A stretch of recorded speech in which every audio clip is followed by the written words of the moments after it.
الحمد لله نحمده ونستعينه ونستغفره ونؤمن به ونتوكل عليه ونعوذ بالله من شرور أنفسنا ومن سيئات أعمالنا من يهده الله فلا مضل له ومن يضلله فلا هادي له وأشهد أن لا إله إلا الله وحده لا شريك له وأشهد أن سيدنا وسندنا ونبينا ومولانا محمدا عبده ورسوله صلى الله تعالى عليه وعلى آله وأصحابه وبارك وسلم تسليما كثيرا. أما بعد فأعوذ بالله من الشيطان الرجيم. بسم الله الرحمن الرحيم.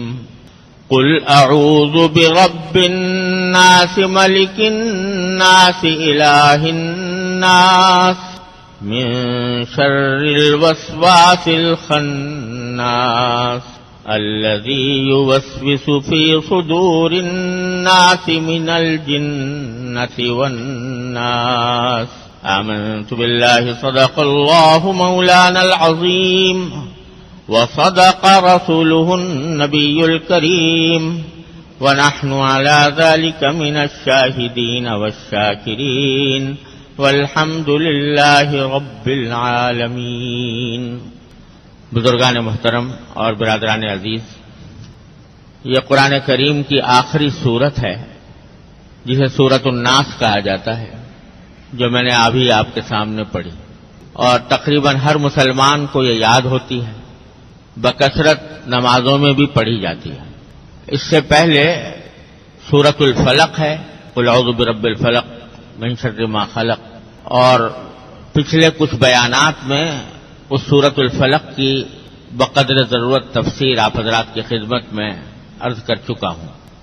اور اس وقت یہ عرض کیا تھا کہ یہ دونوں سورتیں، قل اعوذ برب الفلق اور قل اعوذ برب الناس، دونوں ایک ہی ساتھ نازل ہوئی ہیں، اور اس وقت نازل ہوئی ہیں جب کچھ یہودیوں نے حضور نبی کریم سرور دو عالم صلی اللہ علیہ وسلم پر جادو کیا تھا، اور اس جادو کے نتیجے میں سرکار دو عالم صلی اللہ علیہ وسلم کو یہ تکلیف ہو گئی تھی کہ بعض اوقات آپ نے کوئی کام کیا ہوتا مگر یہ خیال ہوتا کہ نہیں کیا، تو اس طرح کی صورتحال پیش آتی تھی. تو بعد میں پھر اللہ تبارک و تعالی نے دو فرشتوں کے ذریعے نبی کریم صلی اللہ علیہ وسلم کو اس بات سے باخبر فرمایا کہ آپ پر جادو کیا گیا ہے، اور پھر اس جادو کے توڑ کے لیے یہ دو صورتیں اللہ تبارک و تعالی نے نازل فرمائی. اور بعد میں جس شخص نے جادو کیا تھا وہ ایک کنویں میں کچھ گرہیں باندھ کر جادو دفن کیا گیا تھا. تو نبی کریم صلی اللہ علیہ وسلم کو جب بتا دیا گیا اللہ تعالیٰ کی طرف سے، تو آپ نے وہ گرہیں کھولی، اور ان دو صورتوں میں سے ہر ایک صورت کی پہلے ایک آیت پڑھتے اور گرہ کھولتے، پھر دوسری آیت پڑھتے دوسری گرہ کھولتے، اس طرح یہاں تک کہ ساری کی ساری گرہیں کھل گئیں، اور اللہ تعالیٰ نے پھر اس جادو کے اثر سے آپ کو محفوظ رکھا. تو ان میں سے پہلی صورت سورۃ الفلق کی تفسیر پچھلے چند بیانات میں بیچ میں وقفے آ گئے تھے، اس سے پہلے تفصیل کے ساتھ الحمدللہ بیان ہو چکا ہے. اب یہ سورۃ الناس ہے. سورۃ الفلق میں آپ کو اگر یاد ہو تو اس کا ترجمہ یہ تھا کہ نبی کریم صلی اللہ علیہ وسلم سے اللہ تبارک و تعالی نے فرمایا کہ آپ یہ کہہ دیجئے کہ میں پناہ مانگتا ہوں اس اللہ کی جو صبح کا خالق ہے، صبح کا مالک ہے. پناہ مانگتا ہوں ہر اس چیز کے شر سے جو اس نے پیدا کی ہے. اور پھر ان میں سے تین چیزوں کا خاص طور پر ذکر فرمایا تھا کہ اندھیرے کے شر سے جب وہ چھا جائے، اور ان جادوگروں کے شر سے جو گرہوں کے اندر پھونک مار کر جادو کرتے ہیں، اور حسد کرنے والے کے شر سے جب وہ حسد کرے. یہ سورہ فلق کا ترجمہ تھا. اس دوسری سورت کا ترجمہ یہ ہے کہ حضور نبی کریم سرورد عالم صلی اللہ علیہ وسلم سے اللہ تبارک و تعالیٰ فرما رہے ہیں قل، یعنی کہو. کیا کہو؟ یہ کہو کہ اعوذ برب الناس، میں پناہ مانگتا ہوں اس ذات کی جو سارے انسانوں کی پروردگار ہے.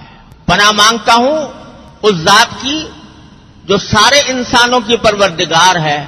ملک الناس، جو سارے انسانوں پر بادشاہت رکھے ہوئے ہے. الہ الناس، جو سارے انسانوں کی معبود ہے، اس کی پناہ مانگتا ہوں. کس چیز سے پناہ مانگتا ہوں؟ من شر الوسواس الخناس، اس شیطان کے شر سے جو دل میں وسوسے ڈالتا ہے اور پیچھے ہٹ جاتا ہے. الذی یوسوس فی صدور الناس، جو وسوسے ڈالتا ہے لوگوں کے سینوں میں. من الجنۃ والناس، چاہے وہ شیطانی عمل کرنے والا جنات میں سے ہو یا انسانوں میں سے ہو. تو ذرا دونوں صورتوں میں تھوڑا سا مقابلہ کر کے دیکھیں تو پہلی صورت میں اللہ تعالیٰ نے فرمایا کہ پناہ مانگتا ہوں ہر اس چیز کے شر سے جو اللہ نے پیدا کیا ہے. جتنی مخلوقات ہیں ان کے شر سے پناہ مانگتا ہوں. وہ چاہے انسان ہو جو تکلیف پہنچانے والے دشمن ہو، چاہے وہ جنات ہو، چاہے وہ جانور ہو موذی جانور، چاہے اور کوئی مخلوق ہو جو انسان کو تکلیف پہنچانے والی ہے، ان سب کے شر سے اللہ میں آپ کی پناہ مانگتا ہوں. وہاں اس میں یہ فرمایا گیا تھا. اور یہاں یہ سورت جو ہے یہ خاص طور سے وسوسے ڈالنے والے شیطان کے شر سے پناہ مانگنے کے لیے ہے. من شر الوسواس الخناس الذی یوسوس فی صدور الناس من الجنۃ والناس. تو پہلی صورت میں در حقیقت انسان کو پناہ مانگنے کی تلقین فرمائی گئی ہے ہر اس مصیبت سے یا ہر اس تکلیف سے جو اسے کسی بھی مخلوق سے پہنچے.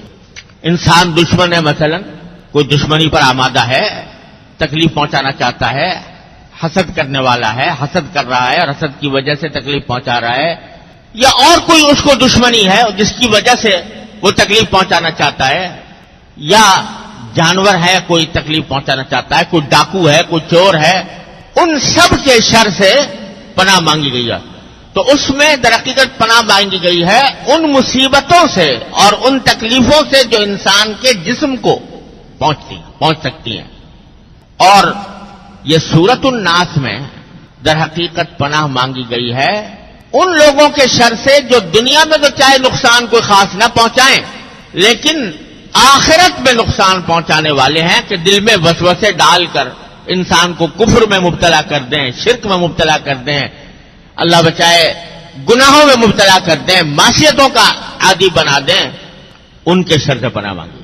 تو اگر خلاصہ دیکھا جائے تو سورہ فلق میں پناہ طلب کی گئی ہے ان نقصانات سے اور ان تکلیفوں سے جو انسان کے ظاہری جسم پر دنیا کے اندر پیش آئے ہیں، ان سے پناہ مانگی گئی. اور سورہ ناس میں اس نقصان سے پناہ مانگی گئی ہے جو انسان کو آخرت میں نقصان پہنچائے، اس کی آخرت تباہ کر دے، دنیا بھی خراب کرے اور آخرت بھی خراب کرے. بعض اوقات ایسا بھی ہو سکتا ہے. اس سے پناہ مانگی گئی ہے. اور یہی وجہ ہے کہ عجیب ترتیب اللہ تعالیٰ نے رکھی ہے. وہاں قل اعوذ برب الفلق میں اللہ تبارک و تعالیٰ کی صرف ایک صفت بیان فرمائی، قل اعوذ برب الفلق، میں پناہ مانگتا ہوں اس ذات کی جو پاؤں پھٹنے کی مالک ہے، یعنی صبح کی مالک، صبح کے وقت کی مالک ہے. اتنی بس ایک صفت ذکر فرمائی جس کی تفصیل میں پہلے بیان کر چکا ہوں کہ جیسے صبح ہوتی ہے تو ظلمت چھٹ جاتی ہے، تاریکی دور ہو جاتی ہے، اندھیرا ختم ہو جاتا ہے. تو اللہ تبارک و تعالی ہر اندھیرے کو دور کرنے والا، ہر تاریکی کو ختم کرنے والا، ہر شر کو دور کرنے والا. وہاں صرف ایک صفت بیان کی ہے اللہ تعالیٰ کے رب الفلق. اور جن سے پناہ مانگی گئی ہے ان کی تین صورتیں ذکر کی ہیں، من شر غاسق اذا وقب ومن شر النفاثات فی العقد ومن شر حاسد اذا حسد. اللہ تعالیٰ کی ایک صفت بیان کر کے تین چیزوں سے پناہ مانگی ہے. اور سورہ ناس میں اللہ تعالیٰ کی تین صفتیں ذکر فرمائی گئی ہیں، قل اعوذ برب الناس، ملک الناس، الہ الناس. اور جس چیز سے پناہ مانگی گئی ہے وہ ایک ہی ہے، من شر الوسواس الخناس. تو تین صفتوں کا حوالہ دے کر ایک چیز سے پناہ مانگی گئی ہے، وہاں ایک صفت کا حوالہ دے کر تین صفتوں سے پناہ مانگی، تین شر سے پناہ مانگی گئی ہے. اشارہ اس بات کی طرف معلوم ہوتا ہے واللہ سبحانہ وعالم کہ دنیاوی نقصان پہنچانے والے تو متعدد ہیں، بہت سے ہیں. کوئی دشمن ہے، کوئی ڈاکو ہے، کوئی چور ہے، کوئی تکلیف پہنچانے والا جانور ہے وغیرہ وغیرہ، بہت سارے ہو سکتے ہیں. منشر تو اس میں جادوگر ہے. اور اللہ تعالیٰ کی ایک ہی صفت کافی ہے اس کا جواب دینے کے لیے، قل اعوذ برب الفلق. اس کا نقصان دنیا تک محدود رہے گا اور دنیا ہی کی حد تک اس کا اثر ظاہر ہوگا. لہذا اللہ تعالیٰ کی ایک صفت کافی ہے برب الفلق، بخلاف سورۃ الناس کے کہ وہاں ذکر ہے اس نقصان کا جو کوئی انسان کو آخرت میں پہنچائے. شیطان جب دل میں وسوسے ڈالے اور ان وسوسوں کے نتیجے میں انسان اللہ بچائے، ایسا بھی ہو سکتا ہے کہ کفر و ارتداد میں مبتلا ہو جائے، اللہ تعالیٰ حفاظت فرمائے، تو ساری آخرت ہی تباہ ہو گئی.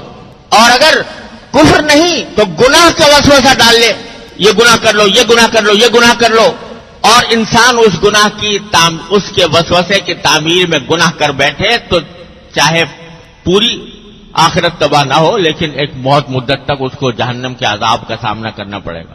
اور جہنم کا عذاب دنیا کی تکلیفوں کے مقابلے میں کہیں زیادہ ہے. ساری زندگی انسان تکلیفوں میں مبتلا رہے، ایک ذرہ برابر اس کو خوشی نہ ملے تو وہ ہلکا ہے بنسبت اس کے کہ تھوڑی دیر اللہ بچائے جہنم میں چلا جائے. اس جہنم کا عذاب اتنا سخت ہے. اس لیے جہنم کی وہ آخرت کی تکلیف، آخرت کی مصیبت دنیا کی مصیبت کے مقابلے میں کہیں زیادہ ہے. لہذا اس میں اللہ تعالیٰ کی تین صفتیں بیان فرمائی. پناہ مانگو کس سے؟ اس ذات سے جو تمام انسانوں کی پروردگار ہے، جو تمام انسانوں کی بادشاہ ہے، جو تمام انسانوں کی معبود ہے، اس کی پناہ مانگو، اس کے حوالے سے پناہ مانگو کہ اللہ آپ تو ہمارے رب بھی ہیں، پروردگار ہیں، آپ نے پیدا کیا، آپ ہی نے پالا پوسا، آپ ہی نے پروان چڑھایا، اور آپ ہی کی سلطنت ہے تمام کائنات پر. للہ ملک السماوات والارض، اور آپ ہی ہمارے معبود ہیں، آپ ہی کی ہم عبادت کرتے ہیں، الہ الناس. تو ہمیں اس شیطان سے پناہ میں رکھیے، اپنی پناہ میں جو وسوسے ڈال کر پیچھے ہٹ جاتا ہے. اور تینوں صفتیں وہ ذکر کی گئی ہے اللہ تعالیٰ کی جو حفاظت کے اوپر دلالت کرتی. رب کے جمانا وہ ذات جو پرورش کرتی ہے، پالتی ہے، پروردگار ہے.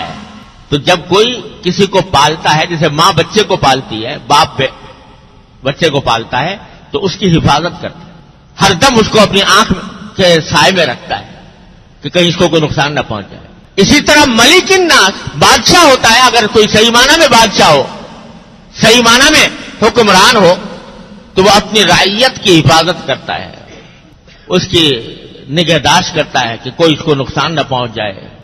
اور جب کوئی الہ الناس یعنی وہ معبود ہے، تو جو معبود ہے تو جو بندہ اس کی عبادت کر رہا ہے اس کی وہ حفاظت کرتا ہے. جو میری عبادت کرتا ہے میں اس کی حفاظت کرتا ہوں. تو یہ تینوں صفتیں اللہ تعالیٰ کی ایسی ذکر فرمائی گئی ہیں کہ جو حفاظت کا مفہوم اپنے اندر رکھتی ہیں کہ آپ تو ہماری حفاظت کرنے والے، ہم آپ کی پناہ میں، ہم آپ کی پناہ مانگتے ہیں. اور بعض علماء کرام نے اس میں یہ نقطہ بھی ذکر کیا ہے کہ تین ہے نا، رب الناس، ملک الناس، الہ الناس، تین صفتیں اللہ کی ذکر کی ہیں اللہ تبارک و تعالیٰ کی. تو رب سے اشارہ ہے انسان کے بچپن کی طرف کہ بچپن میں اس کی نشو و نما کا دور ہوتا ہے، اس کو اللہ تعالیٰ پالتے ہیں. تو رب الناس یہ ہے بچوں کے لیے، بچپن کے لیے. ملک الناس یہ ہے جوانوں کے لیے کہ جب جوان ہوتا ہے تو پھر اس وقت اس کو پتہ چلتا ہے کہ میں اللہ تعالیٰ کی بادشاہی میں آیا. اور جب بڑھاپا ہوتا ہے تو بڑھاپے میں آدمی اللہ تعالیٰ کی طرف رجوع کرتا ہے، عبادت میں زیادہ لگتا ہے، تو الہ الناس، تو وہ اس وقت الہ الناس فرمایا گیا. بہرحال خلاصہ یہ کہ اللہ تعالیٰ کی تین صفتوں کا حوالہ دے کر اللہ تبارک و تعالیٰ تلقین فرما رہے ہیں کہ تم یہ کہو کہ میں پناہ مانگتا ہوں اس ذات کی جو سارے انسانوں کی پروردگار ہے، سارے انسانوں کی بادشاہ ہے، سارے انسانوں کی معبود ہے۔ پناہ کس سے مانگتا ہوں؟ من شر الوسواس الخناس، اس شیطان کے شر سے جو وسوسے ڈال کر پیچھے ہٹ جاتا ہے۔ یہ صفت بیان کی ہے شیطان کی، اور حدیث میں اس کی تفصیل آئی ہے۔ حدیث میں تفصیل یہ آئی ہے کہ شیطان جو ہے یہ ہر انسان کے ساتھ لگا ہوا ہے، اور اس طرح لگا ہوا ہے کہ وقتاً فوقتاً جہاں اس کو موقع ملتا ہے انسان کو گناہ پر آمادہ کرتا رہتا ہے۔ یہ گناہ کر لو، وہ گناہ کر لو، کوئی نہ محرم سامنے آیا، کوئی چہرہ سامنے نظر آیا تو وہ دل میں وسوسہ ڈالتا ہے کہ اس کو دیکھ کر لذت لے لو، کوئی بات کسی کی نکلی تو اس کے دل میں ڈالتا ہے کہ غیبت کر لو، کوئی موقع آیا تو دل میں ڈالتا ہے کہ جھوٹ بول جاؤ، کوئی موقع آیا تو کہہ رہے بھائی چلو نماز چھوڑ دو۔ غرض مختلف قسم کے گناہوں پر کا وسوسہ دل میں ڈالتا ہے۔ اور پیچھے ہٹ جانے کے کیا معنی؟ تو پیچھے ہٹ جاتا ہے، وسوسہ ڈال کے پیچھے ہٹ جاتا ہے۔ اس کے دو معنی ہیں۔ ایک معنی یہ ہے کہ یعنی وسوسہ ڈالتا تو ہے اور ترغیب دیتا ہے کہ بھائی فلاں گناہ کر لو، لیکن گناہ یہ دل میں ڈال کے آدمی کو اس غلط راستے پر لگا کر خود بھاگ جاتا ہے، یعنی اس کی ذمہ داری نہیں لیتا کہ بھائی میں نے تمہیں کہا تھا لہذا تمہارا عذاب میں بھگت لوں گا، نہیں، بس یہ غلط راستے پہ ڈال کے اور خود الگ ہو جائے گا اور انسان کو اس میں مبتلا کر دے گا۔ ایک تو اس کے معنی یہ ہے، اور دوسرے معنی حدیث میں رسول کریم سرور دو عالم صلی اللہ علیہ وسلم نے ارشاد فرمائے کہ شیطان کا معاملہ یہ ہوتا ہے انسان کے ساتھ کہ وہ اس کے دل میں برے برے خیالات، برے برے ارادے پیدا کرتا ہے، لیکن جو ہی ان ارادوں کے پیدا کرنے کے بعد جو ہی اللہ کا بندہ اللہ تبارک و تعالیٰ کا ذکر کر لیتا ہے تو فوراً پیچھے ہٹ جاتا ہے، بھاگ جاتا ہے۔ یعنی اللہ تبارک و تعالیٰ اس لفظ کے ذریعے اس بات کی طرف اشارہ کر رہے ہیں کہ ڈرو مت زیادہ اس کے وسوسے سے، یہ جو ہے تو خطرناک، اگر وسوسہ کام کر گیا تمہاری آخرت تباہ کر دے گا، لیکن زیادہ ڈرنے کی بات نہیں، کیونکہ یہ وسوسہ ڈالتا ضرور ہے، لیکن جو ہی تم اللہ تعالیٰ کی طرف رجوع کرو گے، اللہ تعالیٰ کی پناہ مانگو گے، اللہ تعالیٰ کا ذکر کرو گے، یہ پیچھے ہٹ جائے گا۔ یہ معنی ہے الوسواس الخناس۔ اسی لیے قرآن کریم نے فرمایا کہ اما ينزغنك من الشیطان نزغ فاستعذ باللہ من الشیطان الرجیم، کہ جب اگر یہ شیطان کی طرف سے کوئی کچوکا لگے، تمہیں لفظ استعمال کیا قرآن کریم نے کچوکا لگے، یعنی وہ تمہارے دل میں کوئی وسوسہ ڈالے، برا ارادہ ڈالے، فوراً اللہ کی پناہ مانگ لو، یا اللہ میں آپ کی پناہ مانگتا ہوں، یہ شیطان میرے دل میں ڈال رہا ہے یہ باتیں، میں آپ کی پناہ مانگتا ہوں، ذکر اللہ تعالیٰ کسی کی پناہ مانگ لو، اللہ تعالیٰ کی طرف رجوع کر لو، تو اللہ تعالیٰ کے کی طرف رجوع کرنے کے نتیجے میں اور اللہ کا ذکر کرنے کے نتیجے میں رسول کریم صلی اللہ علیہ وسلم فرماتے ہیں کہ پیچھے ہٹ جائے گا، یہ تمہیں پھر آگے زیادہ نقصان نہیں پہنچا سکتا۔ تو یہ معنی ہے من شر الوسواس الخناس۔ فرمایا کہ اس کا تو طریقہ ہی یہ ہے شیطان کا کہ آئے گا، وسوسہ ڈالے گا، ارادہ گناہ کا پیدا کرے گا، اگر بندے نے اللہ کا ذکر نہیں کیا، اللہ تعالیٰ کی طرف رجوع نہیں کیا، اللہ تعالیٰ کو یاد نہیں کیا، وہ اپنے کام میں اپنے مقصد میں کامیاب ہو جائے گا، تمہیں گناہ میں مبتلا کر دے گا۔ لیکن اگر اس موقع پر تم اللہ کو یاد کر لو، اللہ کی پناہ لے لو، اللہ سے پناہ مانگ لو، تو یہ شیطان پیچھے ہٹ جائے گا، اور پھر جب موقع ملے گا دوبارہ آئے گا، پھر کسی موقع پر پھر وسوسہ ڈالے گا، پھر اللہ کی پناہ لے لو گے، پھر ذکر کر لو گے، پھر پیچھے ہٹ جائے گا۔ اور دیکھو یہاں قرآن کریم نے فرمایا خناس کے معنی ہے بہت پیچھے ہٹنے والا۔ ایک لفظ ہوتا ہے خانس عربی میں، جس کے معنی ایک مرتبہ پیچھے ہٹنے والا، اور خناس کے معنی بہت پیچھے، یعنی بار بار پیچھے ہٹنے والا۔ کیا معنی کہ بار بار حملے کرتا ہے اور بار بار پیچھے ہٹتا ہے۔ ہر حملے کے موقع پر آسان علاج یہ ہے کہ تم اللہ کی طرف رجوع کرو، اللہ کی پناہ مانگو کہ یا اللہ یہ دل میں خیال آ رہا ہے، مجھے اس کے شر سے محفوظ کر دیجئے اور مجھے ہمت دے دیجئے، مجھے طاقت دے دیجئے کہ میں اس گناہ سے بچ جاؤں۔ تو نتیجہ یہ کہ پیچھے ہٹ جائے گا، ختم ہو جائے گا۔ اسی لیے فرمایا ان کید الشیطان کان ضعیفا، شیطان کی جو تدبیر ہے بڑی کمزور ہے، یہ مسلط تو رہتا ہے انسان کے اوپر، لیکن جہاں ذرا آدمی ساؤٹا ہوا، یعنی ذرا جم گیا اس کے مقابلے پر، بیٹھ جاتا ہے، پھر وہ نقصان نہیں پہنچاتا۔ ان کید الشیطان کان ضعیفا، شیطان کا شر جو ہے بڑا کمزور ہے۔ دیکھو اللہ تبارک و تعالی کی حکمت اور رحمت سے یہ بات بعید ہے کہ وہ زہر پیدا کرے اور تریاق نہ بتائے۔ اللہ تعالیٰ نے جو کوئی بیماری پیدا کی ہے اس کا علاج بھی پیدا کیا، جو کوئی زہر پیدا کیا ہے اس کا تریاق بھی پیدا کیا ہے۔ تو جب شیطان کو پیدا کیا، شیطان انسان کے لیے ایک زہر ہے، یہ شیطان انسان کے لیے ایک زہر ہے، تو اللہ تعالیٰ کی ذات سے یہ ممکن نہیں تھا، اس کی قدرت سے، اس کی رحمت سے، اس کی حکمت سے یہ ممکن نہیں تھا کہ وہ زہر تو پیدا کرے اور تریاق نہ پیدا کرے۔ اللہ تعالیٰ نے تو ہر ایک چیز کا تریاق پیدا کیا۔ میں ایک مرتبہ ایک سفر میں جا رہا تھا جنوبی افریقہ میں، کیپ ٹاؤن کے قریب، گاڑی میں سفر کر رہے تھے، تو راستے میں ایک جگہ ایسی آئی کہ ذرا بڑی خوبصورت معلوم ہو رہی تھی، منظر بہت اچھا تھا، تو ہم نے کہا تھا تھوڑی دیر یہاں رک جائیں تو تھوڑی دیر رک کے چلیں گے آگے۔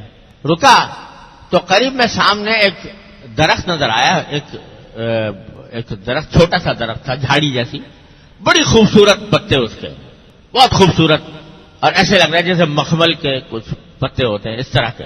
تو میں اس کی طرف بڑھا اور اس کو ذرا ہاتھ لگانے، جنگلی پودا تھا، ہاتھ لگانے کا ارادہ کیا، اس کو ذرا دیکھنے کے لیے کیسا ہے۔ تو میرے جو ساتھی تھے انہوں نے ایک دم سے مجھے بڑے زور سے روکا کہ مولانا قریب نہ جائیے اس کے۔ میں نے کہا بھائی کیوں؟ کہا کہ یہ ایسا پودا ہے کہ اس کے اوپر ہاتھ لگاؤ تو اس سے ایسی تکلیف ہوتی ہے جیسے بچھو کے کاٹنے، اگر اس کو ہاتھ لگا لے انسان تو بچھو کے جیسے کاٹنے سے تکلیف ہوتی ہے، درد ہوتا ہے، اس طرح کی تکلیف ہوتی ہے اسے، تو اس لیے ہاتھ نہ لگائیے اس پر۔ میں بڑا حیران ہوا اور ساتھ ہی میں نے یہ کہا بھائی یہ تو بڑی خطرناک چیز ہے، آپ نے تو مجھے بتا دیا، تو میں رک گیا اس سے۔ نہ جانے کتنے لوگ ہیں جو اجنبی گزرتے ہوں گے تو وہ ہاتھ لگاتے ہیں، ان کو تکلیف پہنچائی، کیا قصہ؟ تو انہوں نے کہا مگر جی ایک عجیب بات یہ ہے کہ جہاں یہ پودا ہوتا ہے اسی کے جڑ میں ایک اور پودا نکلتا ہے، اور اس کو ہاتھ لگا کر جو تکلیف اگر ہو گئی ہے اس کو ہاتھ لگا دے تو وہ دور ہو جاتی ہے۔ وہ یہ پودا جو ہے یہ اس کو ہاتھ لگاؤ تو بچھو کے کاٹنے جیسی لہریں انسان کے اندر پیدا ہو جائیں گی، اور نیچے ایک چھوٹا سا پودا اگا ہوا ہے اس کو ہاتھ لگا دو تو وہ ساری تکلیف دور ہو جائے گی۔ میں نے کہا تبارک اللہ احسن الخالقین، جو زہر پیدا فرمایا تو اس کا تریاق بھی ساتھ ساتھ موجود ہے اللہ تعالیٰ کی طرف سے، اس کی رحمت اور حکمت کا معاملہ یہ ہے۔ تو ایک طرف تو مجھے اس وقت یہ عبرت ہوئی کہ دیکھو یہ دیکھنے میں کتنا خوبصورت پودا ہے، اتنا حسین ہے کہ بے ساختہ دل چاہتا ہے اس کے پاس جاؤ، اس کو ہاتھ لگاؤ، دیکھنے میں بڑا حسین ہے، لیکن اتنا خطرناک اور اتنا زہریلا ہے کہ بچھو کے کاٹے جیسی لہریں اس سے پیدا ہو جاتی ہیں۔ تو یہ دنیا میں جتنے گناہ ہیں، گناہ دنیا کے اندر ہے، ان سب کی ایک مجسم مثال ہے یہ پودا، کہ دیکھنے میں بڑا خوبصورت لگتے ہیں، ایسا معلوم ہوتا ہے کہ اس سے بڑا لطف آئے گا، بڑا مزہ آئے گا، بڑی لذت حاصل ہوگی، لیکن انجام کار وہ زہریلے ہیں، وہ بچھو کے کاٹنے کی طرح کی چیز ہے۔ ایک تو یہ سبق ملا، دوسرا سبق یہ ملا کہ جس اللہ تعالیٰ جہاں کہیں کوئی زہر پیدا کرتے ہیں اس کا تریاق بھی پیدا فرماتے ہیں، اس کے ازالے کی تدبیر بھی عطا فرماتے ہیں۔ تو جب شیطان کو پیدا کیا وہ انسان کے لیے ایک زہر تھا، تو اس کا تریاق بھی اتنا آسان بنا دیا، اس کا تریاق بھی اتنا آسان بنا دیا کہ اگر اس کے ڈسنے سے پہلے اس کا تریاق یہ ہے کہ اللہ کی طرف رجوع کر لو، اللہ کی پناہ میں آ جاؤ۔ اما ينزغنك من الشیطان نزغ فاستعذ باللہ، جب تمہیں شیطان کچوکا لگانے لگے تو اللہ کی پناہ مانگو، یا اللہ میرے دل میں یہ خیال برا آ رہا ہے، مجھے بچا لے، اس شیطان کے شر سے بچا لے۔ اگر پہلے خیال آ جائے تو پہلے پناہ مانگ لو اللہ تبارک و تعالیٰ کی، اور اگر خدا نہ کرے اس شیطان کے شر سے متاثر ہو کر، مغلوب ہو کر گناہ کا ارتکاب کر لیا تو تریاق یہ ہے کہ استغفار اور توبہ کرو۔ استغفر اللہ ربی من کل ذنب واتوب الیہ، اے اللہ میں آپ سے میں معافی مانگتا ہوں، میں توبہ کرتا ہوں، استغفار اور توبہ کر لو، تو یہ تریاق ہے۔